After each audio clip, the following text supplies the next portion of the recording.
광야에 들어간 이스라엘 백성들이 또다시 반역의 죄를 범하고 있습니다.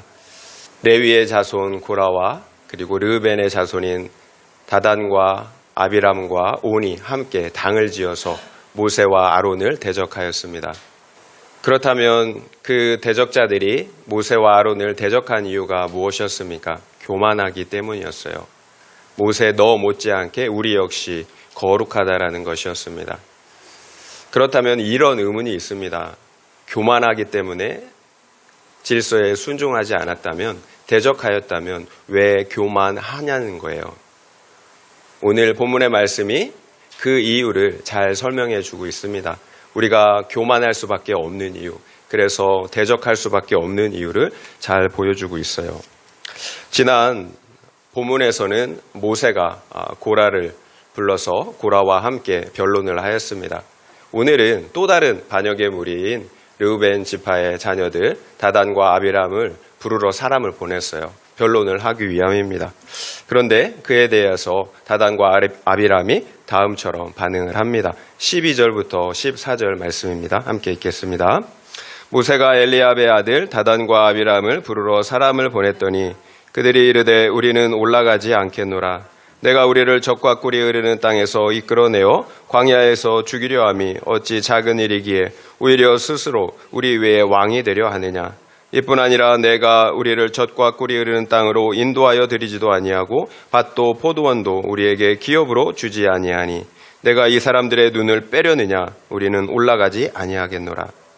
모세의 부름을 받은 다단과 아비람이 모세에게 올라가지 않겠다고 합니다. 그리고 자신들의 불만을 일방적으로 통보하고 있어요. 이것이 당을 짓고 뒤에서 뒷담화하는 사람들의 특징이에요.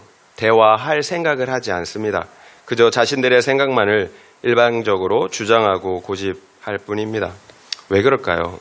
우리가 계속 지켜본 것처럼 교만하기 때문이에요. 그래서 내 생각만이 옳은 겁니다. 그래서 너의 생각은 들을 필요가 없다라는 거예요.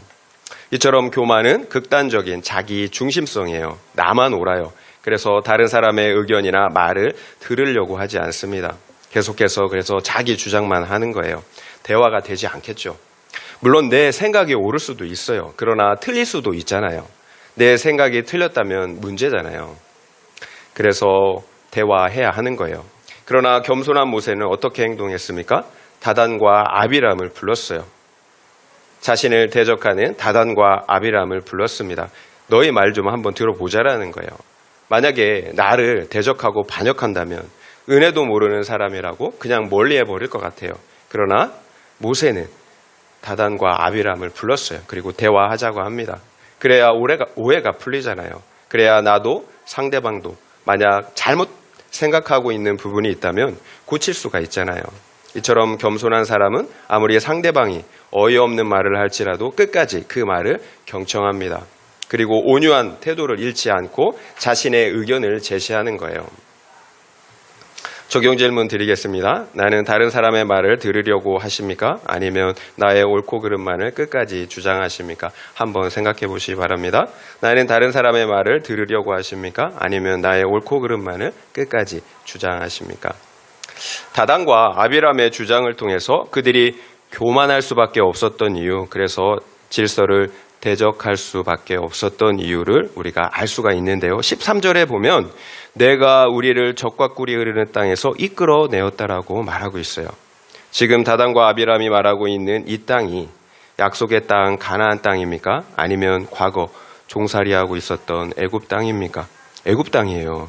그러니까 다단과 아비람은 모세가 젖과 꿀이 흐르는 땅에서 자신들이 잘 먹고 잘 살고 있었는데 광야로 이끌어내어서 지금 죽이려고 한다라는 거예요. 어떻게 애굽 땅이 젖과 꿀이 흐르는 땅이라고 할 수가 있습니까? 바로 왕의 압제 아래에서 종살이하던 그 비참함을 잊어버린 거예요. 이것이 기복적인 가치관이에요. 고기와 떡을 마음껏 먹을 수 있는 곳이 젖과 꿀이 흐르는 땅이라는 거예요.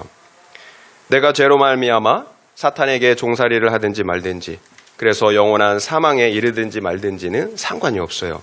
이 땅에서 잘 먹고 잘 사는 것이 장땡이에요. 왜 그럴까요? 저 세상에 일들은 죽어봐야 아는 거예요. 지금 당장 내 눈앞에 있는 현실이 가장 시급한 거예요. 결국 믿음이 없다라는 거예요. 결국 다단과 아비람의 주장은 무엇입니까? 내가 만약 우리가 원하는 이 세상의 행복과 성공과 떡을 주었다면 너를 왕으로 인정해 주었을 거라는 거예요. 그렇지만 그렇지 않기 때문에 더 이상 너를 우리의 왕으로 인정해 줄 수가 없다라는 거예요. 이것이 모세한테 하는 말일까요? 하나님께 하는 말일까요? 물론 1차적으로는 모세겠지만 궁극적으로는 하나님께 하는 말이잖아요. 모세는 그저 하나님의 명령을 전하는 청지기에 불과합니다. 결국 나는 내가 원하는 세상 성공과 행복을 주시지 않는 하나님을 이제 더 이상 왕으로 섬기지 않겠다는 것입니다. 이것이 기복신앙의 한계예요. 달면 삼키고 쓰면 뱉습니다. 교만할 수밖에 없는 거죠. 내가 중심이니까. 이것이 세상 사람들의 특징이에요. 뭐로 가든지 서울만 가면 됩니다. 내가 원하는 떡과 고기, 행복과 성공을 준다면 어떤 것을 믿어도 상관이 없어요. 이것이 종교잖아요. 세상 종교예요. 무엇을 믿든지 내가 그 중심입니다. 내가 그 중심이에요. 그렇다면 엄밀히 말해서 기복적인 가치관은 하나님을 섬기는 것이 아니라 나를 섬기는 것입니다.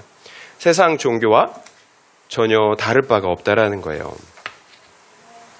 결국 우리가 교만한 이유, 그래서 질서에 순종하지 못하는 이유는 여전히 기복의 가치관으로 살기 때문이에요. 이 세상 애굽에서의 성공과 풍요로움을 최고의 복으로 생각하기 때문이에요.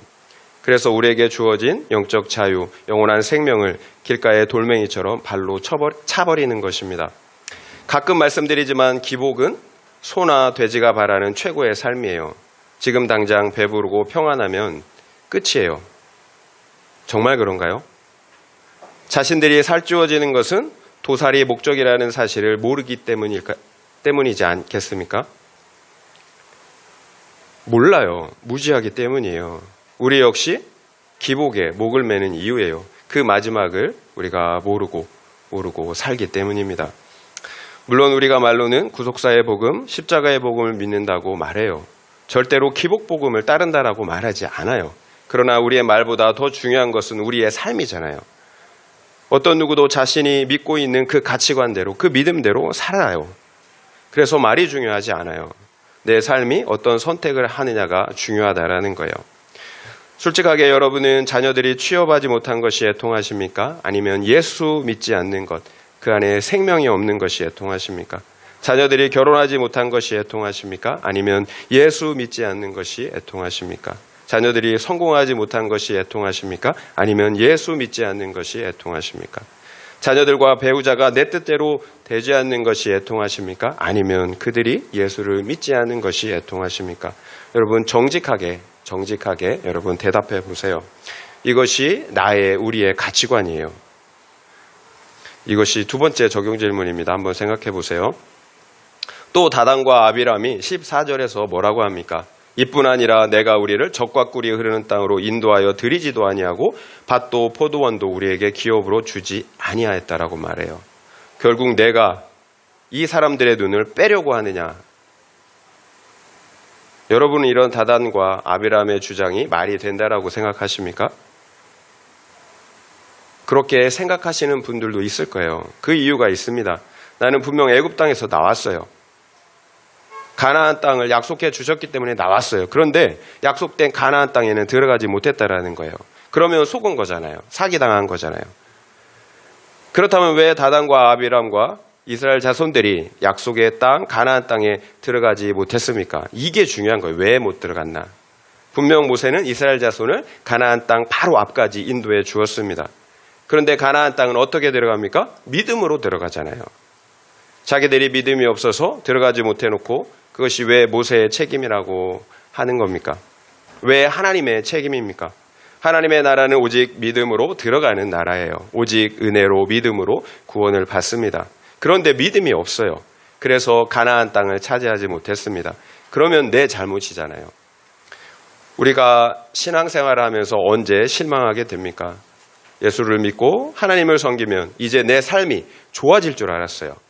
그래서 고기와 떡을 마음대로 먹을 수 있을 줄 알았습니다. 결혼도 하고 직장도 얻고 그리고 내가 원하는 것이 다 형통하게 될 줄을 알았다라는 거예요. 그런데 광야예요. 여전히 광야예요. 물질로 고생을 당하고요. 건강도 좋지 않고요. 관계의 어려움을 당하고 있어요. 이처럼 예수를 믿은 후에도 오히려 더 고난을 당하는 것 같습니다.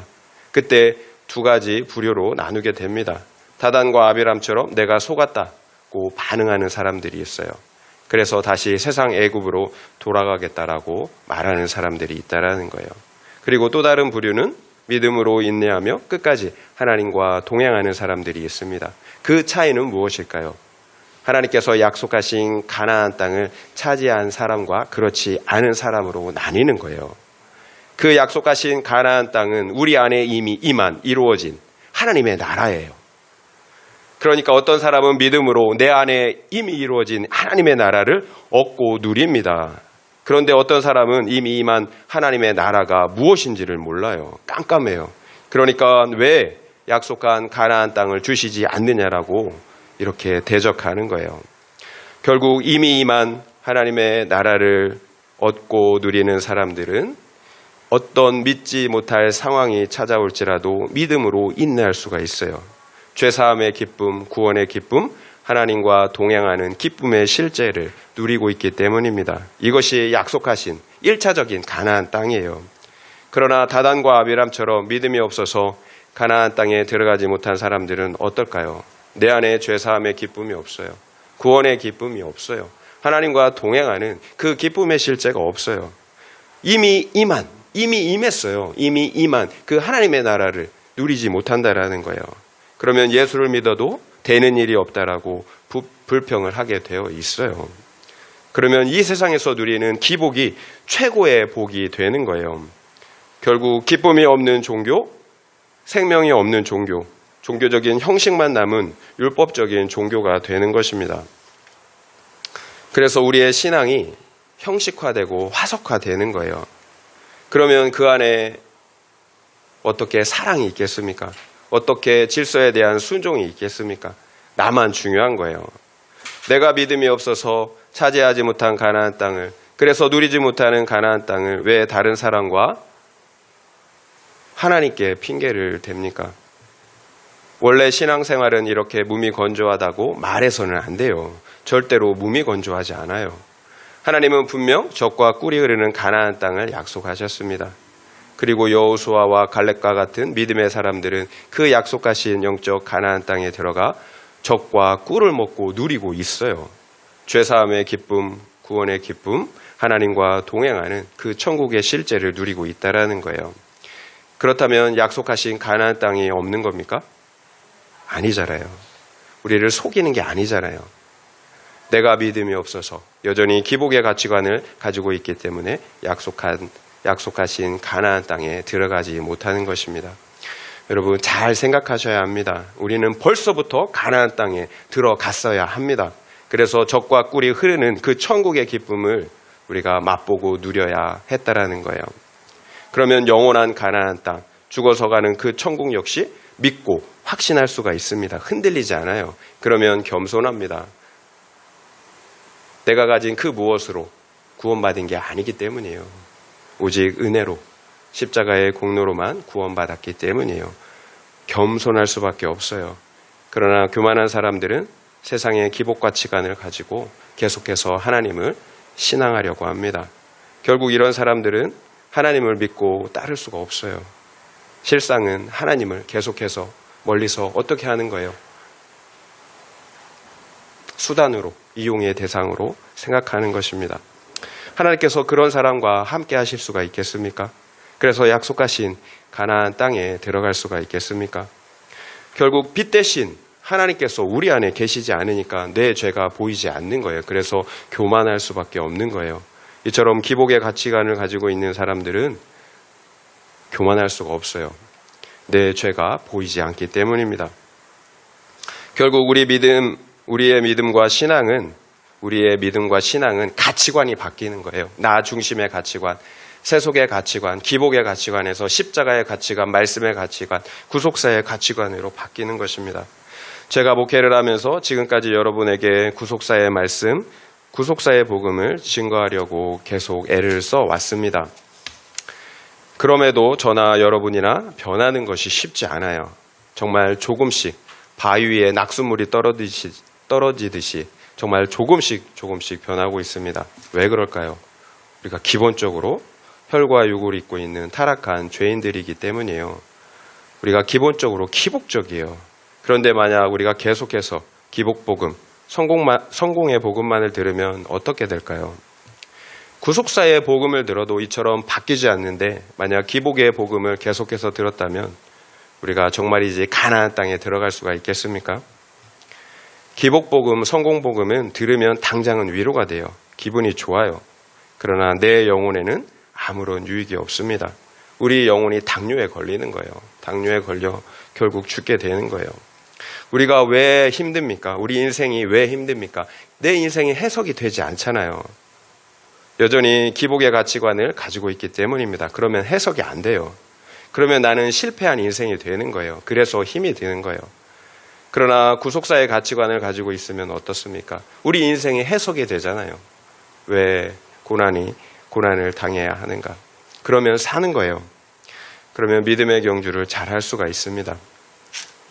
15절입니다. 함께 읽겠습니다. 15절이에요. 모세가 심히 노하여 여호와께 여짜오되 주는 그들의 업무를 돌아보지 마옵소서. 나는 그들의 나귀 한 마리도 빼앗지 아니하였고 그들 중에 한 사람도 해하지 아니하였나이다. 다단과 아비람의 말과 행동에 모세가 심히 분노하였다고 합니다. 여러분 그렇지 않겠어요? 얼마나 억울하고 또 어이가 없겠습니까? 또 얼마나 안타깝겠습니까? 여러분 화내지 않는 것이 무조건 좋은 것이 아니에요. 오히려 나를 좋은 사람으로 포장하려고 하는 교만일 수가 있어요. 예수님도 하나님도 때로는 진노하셨잖아요. 결국 구원을 위해서 정당하게 화를 낼 수도 있다라는 거예요. 물론 분별이 필요하겠죠. 이게 나의 감정적인 혈기인지 아니면 구원을 위한 것인지 분별이 필요합니다. 그럼에도 불구하고 화내지 않는 것만 좋은 것은 아니라는 거예요. 모세는 이번에도 하나님께 기도합니다. 하나님께 맡겨드린다라는 거죠. 뭐라고 기도합니까? 첫 번째는 주는 그들의 허물을 돌아보지 말라고 기도해요. 허물을 돌아보지 말라라는 것은 그들의 예배를 받지 말라라는 거예요. 그리고 두 번째 기도는 나는 그들의 나귀 새끼 한 마리도 빼앗지 않았고 또 한 사람도 해하지 아니하였다고 합니다. 결국 모세는 청지기로서 자신의 결백을 주장하고 있는 거예요. 물론 하나님께서 더 잘 아시겠죠. 이런 의문이 들어요. 어떻게 모세와 같은 위대한 지도자가 아무리 자신을 대적하는 사람들이라고 해도 그들의 예배를 받아서는 안 된다라고 기도할 수가 있겠습니까? 그러나 모세의 이런 요청은 자신의 개인적인 원한을 풀어달라는 것이 아니에요. 오히려 그들의 영혼과 공동체를 위한 기도였습니다. 고라와 다단과 아비람을 포함하여서 모세를 대적한 무리들은 자신들이 거룩하다라고 생각을 했다라는 거예요. 그 이유가 무엇입니까? 하나님께서 우리 총회와 함께한다라고 말하지 않았어요? 결국 하나님께서 이스라엘 총회가 드리는 그 제사를 받아주셨기 때문이에요. 그래서 내가 의롭다라고 거룩하다라고 생각을 한 겁니다. 결국 착각을 한 거죠. 결국 모세가 그들의 허물을 받지 말라라는 요구는 그들의 그 착각을, 교만의 죄를 깨달아야 하기 때문이었던 거예요. 그래서 회개하고 돌이키기를 원했던 것입니다. 여러분, 내가 하나님의 뜻대로 살지 않으면서도 허물을 드리는 것은 나 자신을 속이는 행위일 수가 있다라는 거예요. 나는 이렇게 하나님께 예배드리고 헌물을 드리니 나는 하나님을 잘 섬기고 있다라고 착각을 한다라는 거예요. 말씀드린 것처럼 내가 예배하는 공동체 안에 있기 때문이에요. 공동체 안에 있기 때문에. 그러나 나 개인적으로는 하나님과 어떤 교제도 예배도 없어요. 종교의 영이 있다라는 사실 여러분 아십니까? 세상 종교 가운데 역사하는 영이에요. 그래서 갖가지 신비한 일들이 일어나는 거예요. 황홀경에 빠지기도 하고 이상한 감정에 도취되기도 하고 때로는 병이 낫기도 합니다. 또 때로는 이상한 기적들이 나타나기도 한다라는 거예요. 그런 일들이 만약 교회 안에 일어난다라고 여러분 생각해 보세요. 하나님의 그 성령과 종교의 영을 여러분 어떻게 구별하시겠습니까? 여러분, 다른 게 아니에요. 오직 말씀에 대한 순종이 그 기준이에요. 거룩이 기준이에요. 다른 이단이나 세상 종교에서 신령하다라는, 능력 있다라는 사람들의 삶을 여러분 한번 보세요. 도덕적으로나 성적으로 문란해요. 그러나 성령이 임하면 우리를 말씀으로 인도하십니다.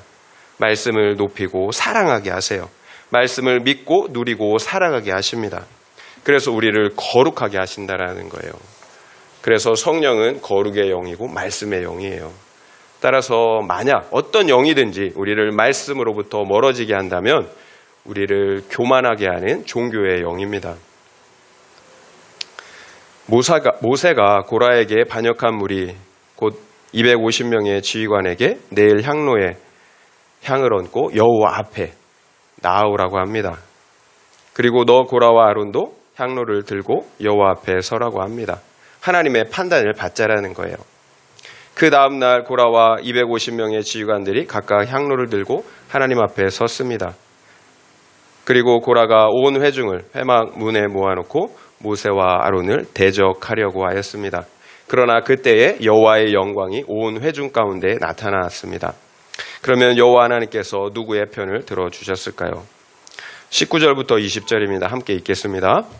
고라가 온 회중을 회막문에 모아놓고 그 두 사람을 대적하려 하매 여호와의 영광이 온 회중에게 나타나시니라. 여호와께서 모세와 아론에게 말씀하여 이르시되 너희는 이 회중에게서 떠나라. 내가 순식간에 그들을 멸하려 하노라. 모세와 아론에게 말씀하십니다. 너희는 온 회중을 떠나라. 내가 온 회중을 순식간에 진멸하려 하노라. 고라와 무리들 그리고 온 회중까지 진멸하시겠다고 하십니다. 여러분, 고라의 문제가 무엇입니까? 무지한 거잖아요. 그래서 교만한 거잖아요. 그래서 사람들만, 회중만 생각한 겁니다. 그 사람들만 내 편으로 만들면 될 줄 안 거예요. 그런데 누가 내 편이 아닙니까? 하나님이 내 편이 아니잖아요. 여러분, 사람을 내 편으로 만들려고 하지 마세요. 하나님을 내 편으로 만들어야 합니다. 그러면 사람들도 내 편이 돼요. 그러나 하나님이 내 편이 아니면 지금 당장은 그 사람과 좋아서 죽고 그 사람이 너무 좋아서 죽겠어도 여러분 좋아 죽어도 그래서 내 편인 것 같아도 반드시 불화하게 되어 있어요. 결국 왜 다른 사람들과 내가 불화하는지 여러분 그 이유를 알아야 합니다. 왜 다른 사람들과 내가 지금 불화하고 있겠습니까? 하나님이 내 편이 아니기 때문에 그런 거예요. 먼저 하나님과 화목해야 합니다. 그래야 다른 사람들과도 화목할 수가 있어요. 여러분, 사람들을 두려워하시지 마세요. 성경이 뭐라고 말씀하십니까? 잠언 29장 25절 읽어드릴게요. 사람을 두려워하면 올무에 걸리게 되거니와 여호와를 의지하는 자는 안전하리라. 사람을 두려워하면 올무, 여러분 올무 아시죠? 동물 목에 거는 그 올무, 함정, 올무에 걸리게 되거니와 여호와를 의지하는 자는 안전하리라. 결국 고라의 문제는 하나님이 아니라 사람을 의지하고 두려워한 것입니다. 이것이 교만한 사람의 결과예요. 여러분, 사람들이 내 편이라고 그 사람들이 나를, 내 영혼을 구원할 수 있는 것이 아니에요. 오직 여호와 하나님만이 나를 어떤 상황에서도 구원하실 수가 있는 분입니다. 여러분, 이 사실을 잊지 말으셔야 합니다. 그래서 하나님과 화평을 누려야 합니다. 22절부터 24절 말씀 읽겠습니다. 22절부터 24절이에요. 그 두 사람이 엎드려 이르되 하나님이여 모든 육체의 생명의 하나님이여 한 사람이 범죄하였거늘 온 회중에게 진노하시나이까. 여호와께서 모세에게 말씀하여 이르시되 회중에게 명령하여 이르기를 너희는 고라와 다단과 아비람의 장막 사방에서 떠나라 하라. 여호와께서 온 회중에게 진노하십니다. 그래서 온 회중을 진멸하시겠다고 하십니다. 그러자 모세와 아론이 하나님 앞에 엎드려 중보합니다. 한 사람이 범죄하였거늘 온 회중에게 진노하십니까? 그러면 모세의 기도처럼 정말 회중에게는 죄가 없는 걸까요? 하나님께서 왜 온 회중을 진멸하시겠다고 하시겠습니까? 하나님께서 그 마음, 그 중심을 아시기 때문이에요. 회중의 죄는 그럼 무엇입니까? 회중이 그 마음으로는 고라와 반역한 무리의 편에 서 있었기 때문이에요. 우리가 원하는 기복을 들어줄 수 있는 그 지도자를 원했다라는 거예요. 그러나 동시에 무서운 거예요. 오랫동안 광야에서 하나님이 어떤 하나님이시라는 것을 몸소 체험하였기 때문입니다. 그래서 떠날 수도 없고 머물 수도 없는 거예요. 그래서 완전하게 고라와 무리들처럼 모세와 아론을 반역할 수가 없었던 거예요. 이처럼 이스라엘 회중은 회색지대, 교묘하게 회색지대에 서 있었던 것입니다. 이기는 편이 내 편이라는 거예요. 하나님은 그런 회중까지도 진멸하시겠다는 것입니다. 무엇을 알 수가 있나요? 신앙에는 회색지대가 없다라는 거예요. 하나님 편에 서든지 아니면 세상 편에 서든지 해야 합니다. 그러니까 회색지대에 서 있는 것은 세상 편에 서 있는 거예요. 하나님께서 회중까지도 진멸하시겠다라고 하신 이유였어요.